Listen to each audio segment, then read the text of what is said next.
Queridos irmãos e irmãs, a gente pode pensar nessas leituras que nós acabamos de escutar com essa chave da segunda leitura, quando diz assim: por causa da grande misericórdia de Deus, quando todos nós estávamos mortos por causa dos nossos pecados, Ele nos deu a vida em Cristo. Depois diz algo mais surpreendente, não fala do futuro, mas fala em tempo passado. Diz assim: Deus nos ressuscitou com Cristo. E mais ainda, ele diz: Ele nos fez sentar nos céus,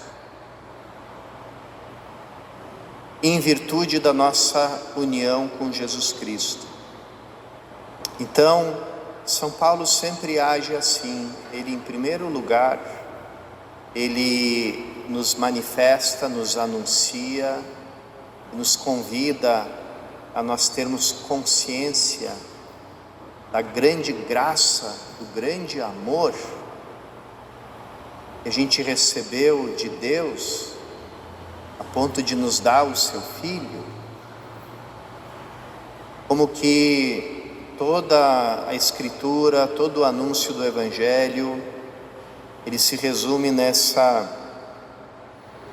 nesse versículo 15 do terceiro capítulo do Evangelho de João, que a gente escutou. Deus amou tanto o mundo e deu o seu Filho unigênito, para que não morra todo o que nele crer, mas tenha a vida eterna. Então esse é o anúncio do Evangelho, esse é o anúncio da salvação. Esse anúncio a igreja nos faz escutar de novo, justamente nesse contexto em que nós já passamos da metade da quaresma, porque a quaresma sendo um tempo de penitência, um tempo de conversão, um tempo para praticar boas obras, as famosas 3 obras da quaresma, a oração, o jejum e a esmola, a caridade. Então, depois de transcorrido um tempo nessa quaresma, a gente poderia ser tentados a pensar que a salvação é obra nossa, é o resultado de ações boas da nossa parte. E aqui a gente se encontra diante de uma das maiores distorções históricas da experiência cristã, que é aquilo que muitos teólogos chamam de deterioração do cristianismo em moralismo. E aqui tem que entender bem, porque alguns no mundo, quando falam de moralismo, estão condenando a moral simplesmente dita, né?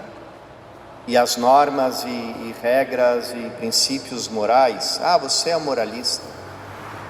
Ou seja, você acha que existe algo que é certo e algo que é errado, né?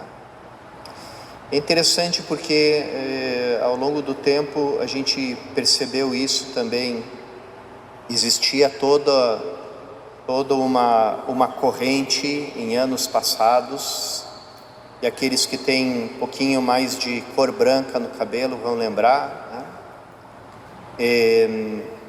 Em que se dizia assim: abaixo a moral e os bons costumes, né? As regras, todo tipo de regra, é proibido proibir, né? Viva a liberdade, enfim, né? Abaixo os tabus, vamos quebrar os tabus, vamos quebrar todas as regras.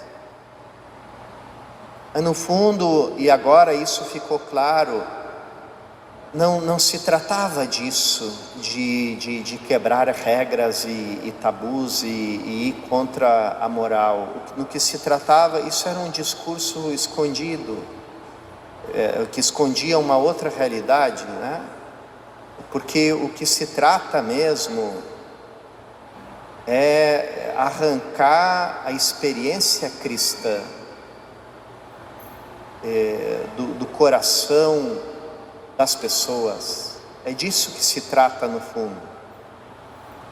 Não é tanto, a gente às vezes fica escandalizado, espantado, legislações que vão contra a família, que vão contra a criação de Deus, né? Outro dia o Papa Francisco denunciou, né, a tão chamada ideologia de gênero, enfim. E a gente se assusta com essas coisas e diz: de onde vem isso? Onde a gente vai parar com isso, né? E na verdade todas essas coisas, elas só têm uma finalidade e um objetivo, que é cancelar o cristianismo, e não cancelar o cristianismo, cancelar Jesus Cristo, varrer o nome de Cristo da terra, né? Então eu ouvi que algum grupo, que nem vou mencionar aqui, na sua língua pegava o nome de Jesus e fazia como uma abreviatura, de cada letra uma abreviatura, né? E a frase que saía por extenso era: que o seu nome seja varrido da face da terra. Essa é a meta final, né? Então, depois de tanto tempo de uma cultura que diz abaixo as regras, abaixo a moral, agora a gente encontra de novo uma sociedade altamente moralista, uma nova moral, e diz: isso não se pode dizer, isso não se pode pensar, disso não se pode discordar, não se pode ter uma ideia diferente, né? Então, imposição de um pensamento único, imposto de cima para baixo, pelas grandes organizações, tudo aquilo que a gente sabe, né? Papa Francisco, esses dias, convidou os cristãos a lerem um livro que se chama O Senhor do Mundo, um livro escrito no início do século XX, onde o autor imaginava um governo mundial governado por um ditador, e o grande objetivo dele era justamente varrer a fé em Cristo da face da terra, né, como o verdadeiro anticristo. E o Papa Francisco diz assim: isso está acontecendo hoje.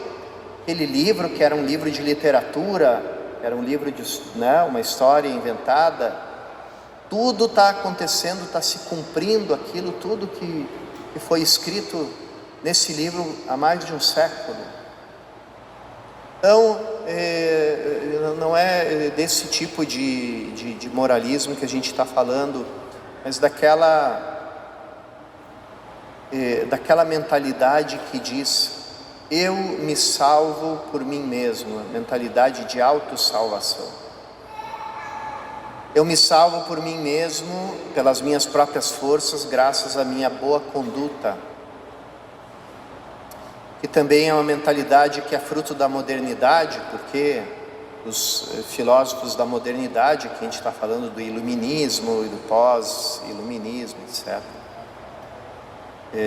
diziam assim: vamos deixar de lado a doutrina cristã e o dogma cristão, porque com essa luta, essa briga entre católicos e protestantes, a gente está vendo que o dogma separa, Então, toda essa luta, essa briga deles, que gerou a Guerra dos 30 anos, é uma das guerras mais sangrentas da humanidade, né?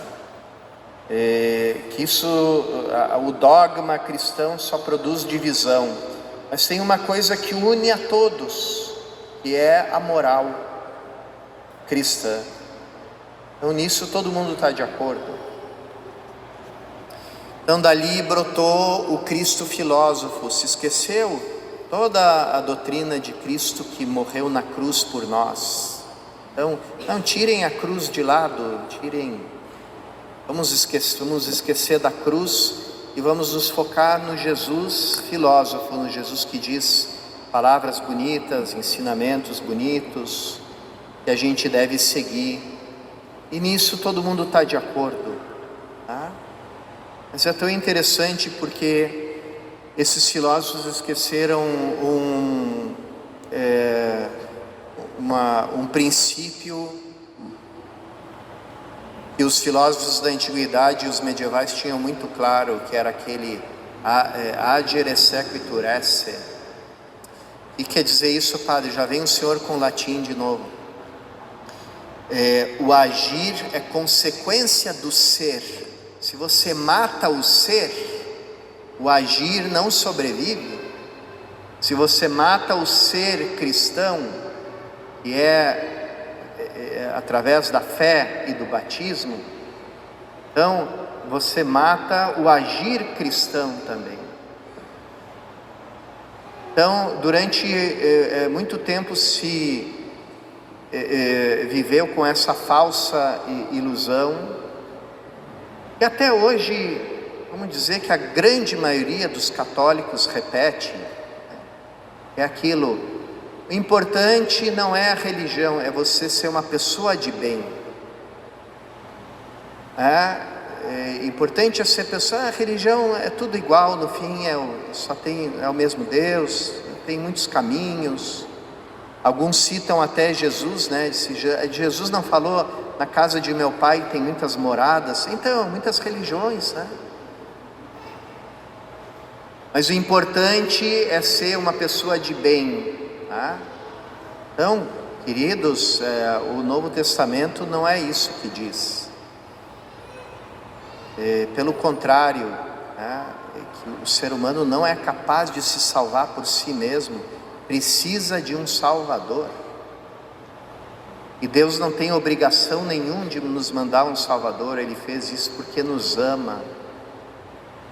Esse é o anúncio do Evangelho, né? E tanto é que São Paulo diz: não vem das obras, salvação, né? É pela graça que sois salvos mediante a fé. E isso não vem de vós, é dom de Deus. Não vem das obras, para que ninguém se orgulhe. Depois São Paulo diz uma coisa muito bonita que valeria a pena a gente refletir mais tempo. Ele diz assim: nós fomos criados em Jesus Cristo para as boas obras que Deus preparou de antemão para que nós as praticássemos. Quer dizer, até as boas obras que a gente pratica em resposta de fé, né? Como forma de acolher o dom de Deus, até as próprias obras é Deus que preparou para que a gente praticasse, né? Então, à luz disso, a gente entende o Evangelho que diz assim: a luz veio ao mundo, mas os homens preferiram as trevas à luz porque suas ações eram más. Quem age conforme a verdade aproxima-se da luz, para que se manifeste que as suas ações são realizadas em Deus. Isso é muito importante, essa partícula em, que a gente usa, tá? Porque nela se resume o que é a vida nova em Cristo. por que São Paulo diz que nós ressuscitamos com Cristo, nós sentamos no céu junto com Ele?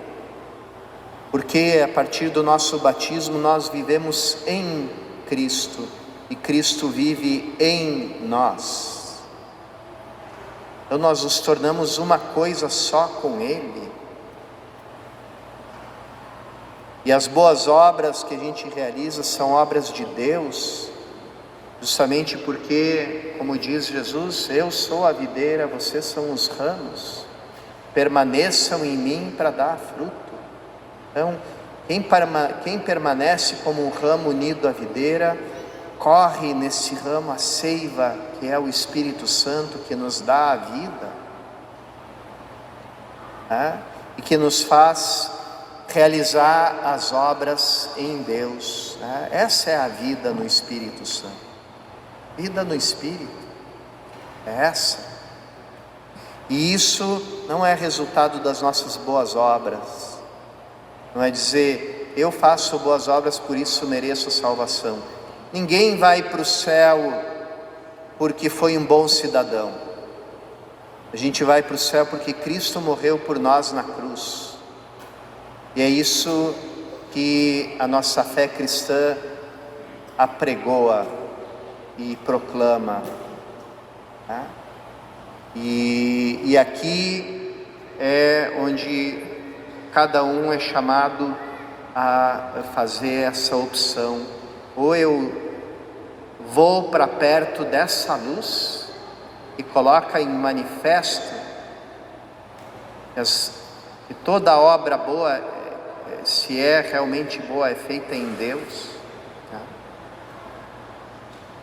Ou eu permaneço na escuridão, contando com as minhas próprias forças e depois recebendo o julgamento de Cristo.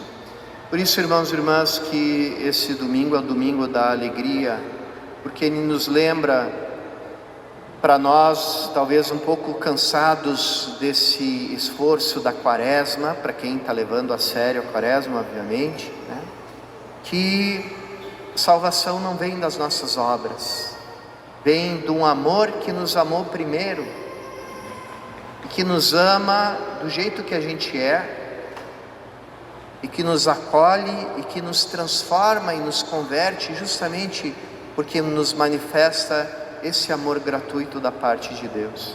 Peçamos a Ele a graça dessa profunda conversão do nosso coração.